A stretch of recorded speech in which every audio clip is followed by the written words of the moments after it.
అమ్మా విశాలాక్షమ్మ తల్లి, నాకు కనిపించిన దానికి ఇప్పుడు జరుగుతున్న దానికి పొంతం లేదు.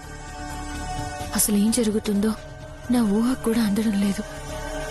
ఇక్కడ చూస్తే వేరొకరితో పెళ్లి చూపులు జరుగుతున్నాయి. నాకు జాస్మిన్ అమ్మాయి గారికి బాబు గారితో పెళ్లి జరుగుతున్నట్టు చూపించా. అంతు చిక్కని నీ లీలేంటో నాకు అస్సలు అర్థం కావడం లేదు. ఈ సమస్యను ఎదుర్కొనే శక్తి, పరిష్కరించుకునే దారిని నువ్వే చూపించాలి తల్లి.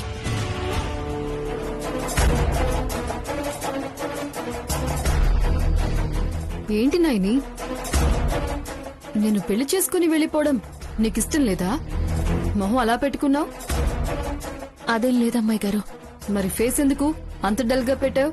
చూడు కొరమీను, నువ్వు ఇంట్లో నుంచి వెళ్లిపోతే ఈ ఇంట్లో ఒక్క దురద పిన్నికి తప్ప ఎవ్వరికి బాధుండదు. అయినా బురద నీళ్లు వల్ల పంటకి, నీలాంటి వాళ్ల వల్ల ఇంటికి ఏ ప్రయోజనమూ ఉండదు. ఉండడం కన్నా పోతేనే మంచిది. హాసిని సిస్టర్, మీరు కాస్త ఆగుతారా? నువ్వు చెప్పు నాయని. నీ మొహంలో నాకు బాధ కనిపిస్తోంది. దానికి అర్థమేంటి? అన్ని దగ్గరుండి చేయాలంటే నవ్వుతూ చేయాలి అని. అదేం లేదమ్మాయి గారు. ఇంకా చెప్పాలంటే మీ జీవితానికి దారి దొరుకుతున్నందుకు చాలా సంతోషంగా ఉంది. విశాల్ బాబు గారు ఇచ్చిన మాట నిలబడుతున్నందుకు ఆనందంగానూ ఉంది. అంత ఆనందంగాను, మరీ అంత సంతోషంగాను ఉంటే కాస్త నవ్వుతూ చేయొచ్చు కదా. అమ్మా కొరమీను, నువ్విచ్చే షోకి మాకు మేకప్లెందుకు? పెళ్లి నీది, నువ్వు నవ్వుతూ ఉంటే చాలు. వాళ్ళొచ్చింది నీ మొహం చూడ్డానికి, మా మొహాలు చూడ్డానికి కాదు. నువ్వు కాస్త నవ్వుతూ ఉండు చాలు. హాసిని సిస్టర్, ప్రతి దానికి మీరెందుకు దూరిపోతారు? సరే సరే, నీ ముస్తాబ్కి ఫుల్ స్టాప్ పెడితే ఇక వెళ్దాం. కింద పెళ్లి వాళ్ళు వెయిట్ చేస్తున్నారు. పద చెల్లి, పదండి.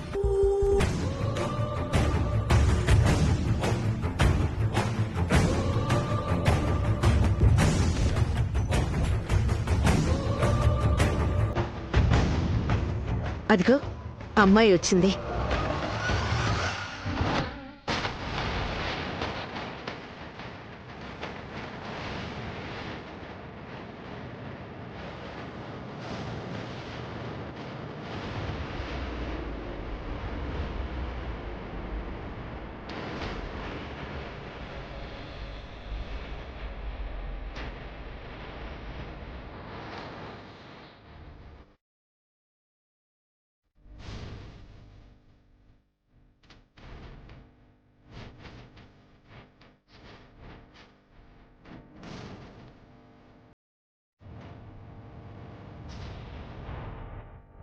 మీరు అమ్మాయిని ఏమన్నా అడగాలనుకుంటే అడగండి. వంటలవి బాగా చేస్తావమ్మా? అబ్బా, నిజమైన తల్లిదండ్రుల్లా ఎంత బాగా యాక్టింగ్లు చేసేస్తున్నారో. వంట చేస్తుంది. మా కొరమీను వంట చేసిందంటే కుక్కలు క్యారెట్లు పట్టుకొని వచ్చేస్తాయండి. ఏ హాస్, ఇక్కడ జరుగుతుంది జాస్మిన్ మ్యారేజ్ లుక్స్. ఈ సిచ్యుయేషన్ లో నీ కామెడీని కాస్త తగ్గించుకుంటే మంచిది.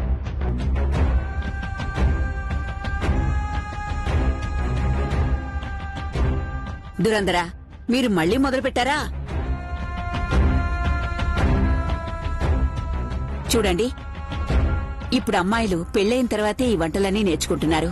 అప్పటి వరకు చదువులని, ఉద్యోగాలని వాటితోనే సరిపోతుంది. అవునవును, మీరు చెప్పింది నిజమే. కాలంతో పాటు కొన్ని మారుతూ ఉంటాయి, మనం కూడా మారుతూ పోవాలి. కరెక్ట్ గా చెప్పారు. ఈ కాలం ఆడపిల్లలు మంచి మంచి అంబిషన్స్ తో ముందుకెళ్తున్నారు. కాబట్టి మనం కూడా వాళ్ళని వంటింటికి పరిమితం చేయకూడదు. ఎరా అమ్మాయి, నువ్వేమైనా అడగాలనుకుంటున్నావా? ఏం లేదు డాడ్. ఏమ్మా, నువ్వేమన్నా మా వాడిని అడగాలనుకుంటున్నావా? నేను తనతో ఒకసారి మాట్లాడాలనుకుంటున్నాను.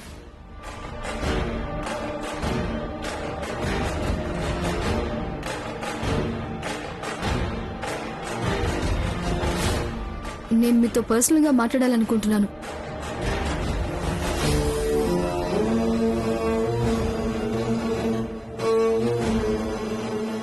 జాస్మిన్ పాప పర్సనల్ గా తీసుకెళ్లి ఏం ముచ్చట్లు పెడుతుందో. జాస్మిన్, పర్సనల్ గా మాట్లాడడానికి ఏముంటాయమ్మా? పర్లేదు శబరి, మాట్లాడనివ్వండి. ఇప్పుడు ఇదంతా కామనే కదా. పెళ్లికి ముందే ఇద్దరు మాట్లాడుకుంటే వాళ్ళకి ఒక క్లారిటీ ఉంటుంది, అంతే. Jasmine, you carry on. పెళ్లి కొడుకుని చూస్తుంటే నాకెందుకో కుడి కన్ను ఎగిరెగిరి పడుతుంది. కమిన్. వెళ్ళరా వెళ్ళు.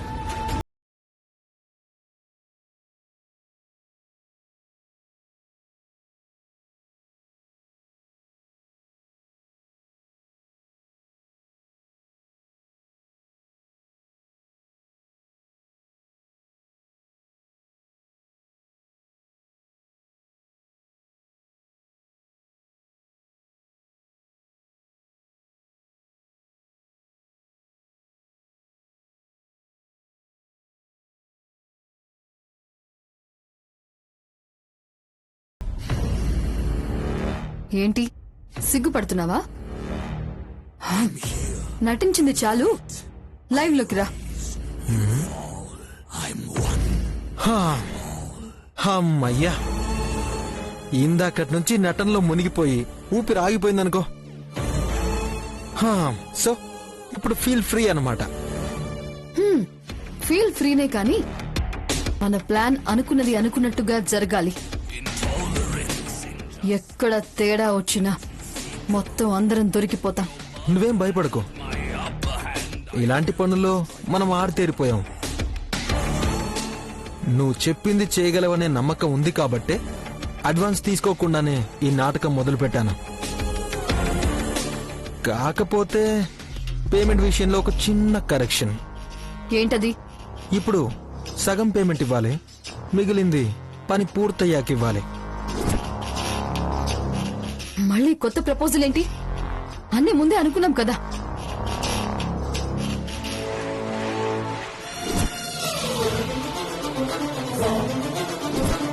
అంటే అది ఉండు. చూడు, అక్కడ ఒక చిలక కనిపిస్తోంది కదా.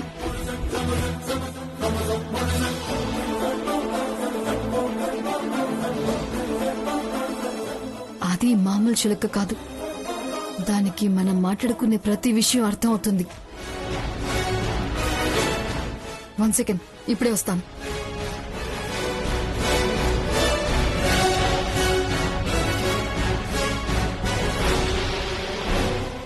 నైని,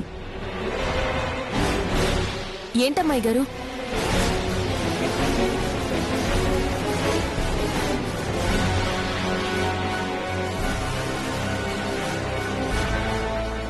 ఏంటమ్మాయి గారు?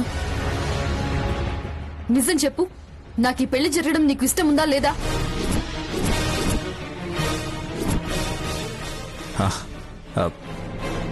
అదేంటి జాస్మిన్ అలా అంటున్నావు? నేను ఈ పెళ్లి జరగకూడదని ఎందుకు అనుకుంటాను? మరి నేను పెళ్లి కొడుకుతో పర్సనల్ గా మాట్లాడుతున్నప్పుడు శివాని రూమ్ లోకి ఎందుకు పంపించా? నేను పంపించలేదు అమ్మాయి గారు. నువ్వు పంపించకపోతే శివ ఆ రూమ్ లోకి ఎందుకు వచ్చాడు? నేను ఇప్పుడే శివని బయటకు పిలుస్తాను, ఉండండి అమ్మాయి గారు.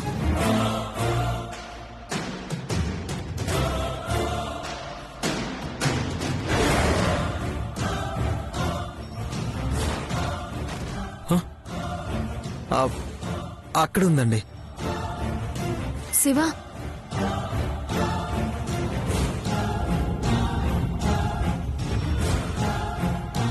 నువ్వు బయటకు వెళ్ళు.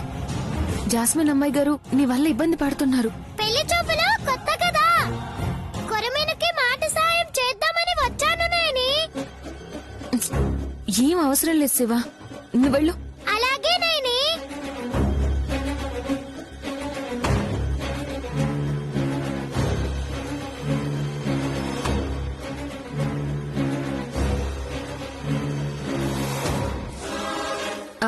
నేను అమ్మాయి గారిని పిలుస్తాను.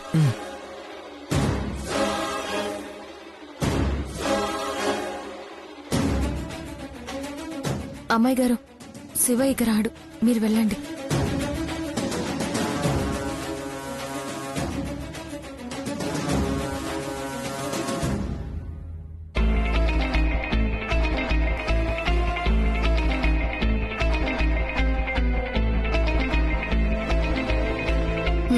ఇప్పుడు చెప్పు, ఇందాకేదో అంటున్నావు.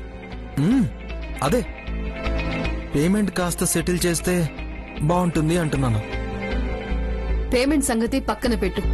అది నీకు అందాల్సిన టైంకి అందాల్సిన చోటులో అందుతుంది. అలా అయితే పర్వాలేదు. అంతా అయిపోయిన తర్వాత నువ్వు హ్యాండ్ ఇస్తే? నువ్వు దాని గురించి ఆలోచించాల్సిన అవసరం లేదని చెప్పాను కదా. ముందు నేను చెప్పింది చెప్పినట్టు చెయ్యి. అలాగే. గుర్తుంది కదా, పెళ్లి మండపంలో కరెక్ట్ గా తాళి కట్టే సమయానికి నేను చెప్పింది చెప్పినట్టు జరగాలి. అలాగే. నువ్వు చెప్పింది చెప్పినట్టు అక్షరాల జరుగుతుంది. నువ్వే చూస్తావుగా నా పర్ఫార్మెన్స్ ని. నేను చెప్పింది కాకుండా నీ తెలివితేటలు ఉపయోగించి పిల్ల అందంగా ఉంది కదా అని పెళ్లికి కమిట్ అయ్యావనుకో, నా సంగతి తెలుసుగా. తెలుసు తెలుసు తెలుసు తెలుసు. నువ్వెంత ఘటికురాలివో మీ అన్నయ్య నాకు చెప్పే పంపించాడు. నీ అందం వెనక ఎన్ని ఆపదలుంటాయో నాకు ఆల్రెడీ హితబోధ చేసే పంపించాడు. కాబట్టి పొరపాటున కూడా నేను అలాంటి ఆలోచనలు పెట్టుకోను. నాకు కావాల్సింది డబ్బు. అది నా మొహాన పడేస్తే నేను వచ్చిన పని చూసుకుని నా దారి నేను వెళ్ళిపోతాను. ఈ మాత్రం జాగ్రత్త ఉంటే నీకు నాకు మంచిది.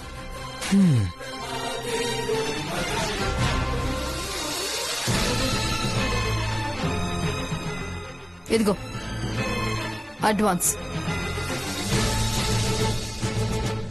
లక్ష్మీదేవి, ఈ పాటలన్నీ నీకోసమే.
అందుకే ఎంగేజ్మెంట్ కాకుండా డైరెక్ట్ గా పెళ్లి పెట్టుకుంటే మంచిదని.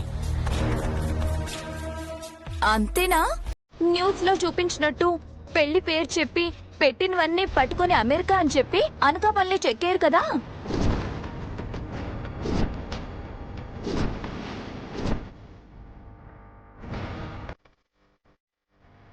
అమ్మా హాసినమ్మా, నీ డౌట్లు మామూలుగా ఉండవే, మైండ్ బ్లాక్ అయిపోయేలా ఉంటాయి. అంతే కదా బాబాయ్ గారు. తొందర పడుతున్నారు అంటే ఆ తొందర వెనుక ఏదో ఒక తుంటరి పని జరుగుతున్నట్టే కదా. హాసిని, నువ్వు కాస్త ఆగమ్మా. అమ్మా జాస్మిన్, నీకీ పెళ్లి ఇష్టమేనా?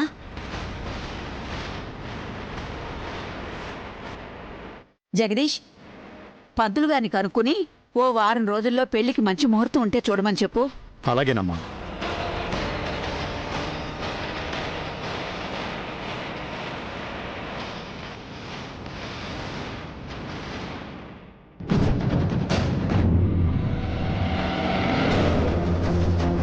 తెచ్చావా? ఇదే సార్ మీరు అడిగిన స్ప్రే.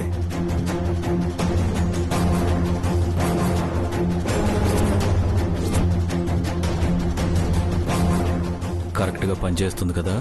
100% పనిచేస్తుంది సార్, మీకు ఆ డౌటే అవసరం లేదు. నేనిది ఎవరి మీద ప్రయోగిస్తున్నాను? తను జగత్ కంత్రి. ఏమాత్రం తేడా వచ్చినా ఇట్టే కనిపెట్టేస్తుంది. మీరేం ఫికర్ కాకండి సార్, ఈ స్ప్రే పీల్చిన 10 నిమిషాల్లో ఎలాంటి శాలరీ అయినా సరే పైకి టికెట్ తీసుకోవాల్సిందే.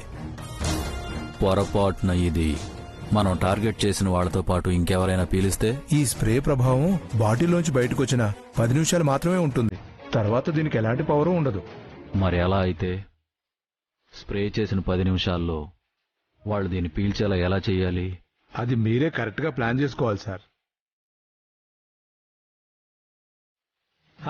ఒక పని చేయండి సార్, ఏ స్ప్రే అయినా సరే క్లాత్ మీద ఎక్కువసేపు చెక్కు చెదరకుండా ఉంటుంది. మీరు ఒక క్లాత్ మీద ఈ స్ప్రేని అప్లై చేసి ఆ క్లాత్ తన దగ్గరికి 10 నిమిషాల్లో రీచ్ అయ్యేలా చూడండి. ఒకవేళ వాళ్ళు దీన్ని ఆ 10 నిమిషాల్లో స్మెల్ చూస్తే చాలు, దాని తర్వాత ఇంకెవరు ఆ క్లాత్ పట్టుకున్నా ఏమీ ప్రాబ్లం ఉండదు. నాకు కావాల్సింది కూడా అదే. నాకు కావాల్సింది ఆ ఒక్కరి ప్రాణం తీయడమే. ఇంకెవరి ప్రాణాలు దానికి బలవ్వకూడదు. నేను చెప్పింది చెప్పినట్టు చేస్తే మీకు ఏ ప్రాబ్లం ఉండదు సార్. మీరు అనుకున్న వాళ్ళ ప్రాణం పైకి ఎగిరిపోతుంది. ఈ విషయం ఇంకెక్కడా చెప్పకు. ఇది మన ఇద్దరి మధ్య మాత్రమే ఉండాలి. ఇదిగో తీసుకో. భలేవారే సార్, ప్రాణాలు పోవాలే గాని గుట్టు పెదవి దాటనివ్వను. సరే సార్, అయితే నేను ఇక బయలుదేరతాను. మంచిది సార్.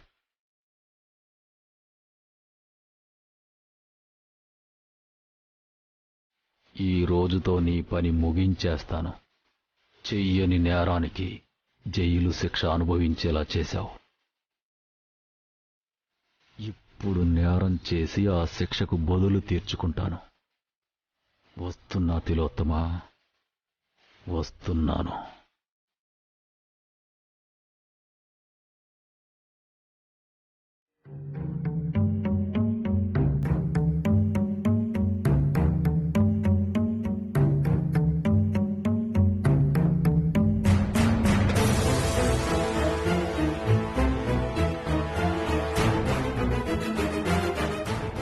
ఏంటమ్మగారు, ఎందుకు అలా ఉన్నారు? ఏమీ లేదు చెల్లి. వచ్చిన పెళ్లి కొడుకు ఎన్ఆర్ఐ అని అంటున్నాడు కాని నాకెందుకో దండుపాళ్యం బ్యాచ్ నుంచి తప్పిపోయిన దొంగలా కనిపిస్తున్నాడు. వాడి మొహం చూస్తుంటే అమెరికాలో జాబ్ చేస్తున్నట్టు లేదు. అంబర్పేట సందుల్లో పాత సామాన్లకి మాట్లేస్తామని చెప్పి ఇళ్లకి కన్నాలేసేవాళ్లా కనిపిస్తున్నాడు చెల్లి. అదేంటమ్మగారు అలా అంటున్నారు? పెళ్లి చూపులకి మంచి టిప్ టాప్ గా రెడీ అయి మరీ వచ్చాడు. ఆయన్ని పట్టుకుని మీరు దొంగ గింగ అంటున్నారేంటి? ఆ డాబులు చూసి మనం పప్పులో కాలేయకూడదు చెల్లి. అసలు ఆ దొంగలే మనకన్నా బాగా తయారై వస్తారు. అసలు ఇంతకీ అతన్ని చూస్తే మీకు దొంగ అని ఎందుకు అనిపిస్తుంది అమ్మగారు? ఏమీ లేదు చెల్లి. మొన్నీ మధ్య నేనొక్కదాన్నే రోడ్డు మీద వెళ్తుంటే వెనక నుంచి ఒక దొంగ వెధవ హెల్మెట్ పెట్టుకుని బైక్ మీదొచ్చి నా మెళ్ళో చైన్ లాగబోయాడు. అయ్యో అవునా? ఈ హాసిని అంటే అమాయకురాలు అనుకున్నట్టున్నాడు వెధవ. మరి మీరేం చేశారమ్మగారు? నా మెళ్ళో చైన్ పట్టుకున్న వెంటనే నేను వాడి చేయి పట్టుకుని వదల్లేదు చెల్లి. దెబ్బకి నా చైన్ వదిలేసి బండి చక్రాలకి బుద్ధి చెప్పాడు దొంగ వెధవ. ఇంతకీ అతనికి ఇతనికి సంబంధం ఏంటమ్మగారు? కొంపతీసి వాడే వీడు అని అంటున్నారా? అవును చెల్లి, నాకెందుకో వాడే వీడని వలంగా వలంగా వలంగా అనిపిస్తుంది. ఒకవేళ అదే నిజమైతే ఈ పెళ్లి జరగడానికి వీల్లేదమ్మగారు. మీరనుకున్నది నిజమో కాదో తేలే వరకు ఈ పెళ్లి ఎలాగైనా ఆపాలి. అదేంటి చెల్లి, ఎందుకు ఆపాలి? విశాల్ పరువు దక్కాలి అంటే ఈ పెళ్లి ఖచ్చితంగా జరగాలని నువ్వే కదా అన్నావు. మళ్ళీ నువ్వే ఎందుకు ఆపాలంటున్నావు? వాడు దొంగ అయితే మనకేంటి, దొరైతే మనకేంటి? ముందు మన ఇంటికి పట్టిన దరిద్రం వదిలిపోతుంది కదా. అది మీకు అర్థమయ్యేలా నేను చెప్పలేను. కానీ మీరు చెప్పేదే కనుక నిజమైతే ఈ పెళ్లిని మీకు వీలైనంత వరకు ఆపడానికి ప్రయత్నించండి అమ్మగారు. చూడు చెల్లి, ఈ పెళ్ళైతే ఈ కొంప నుంచి ఆ కొరమేను వెళ్లిపోతుంది. నువ్విక హ్యాపీగా ఉంటావు కదా అని వాడు దొంగేమో అని డౌట్ ఉన్నా బయటికి చెప్పకుండా సైలెంట్ గా ఉండిపోయాను. కానీ నువ్వు వద్దంటున్నావు కాబట్టి ఒకవేళ వాడు నేననుకున్నట్టు దొంగే అయితే ఈ పెళ్లి నేను ఆపేస్తాను.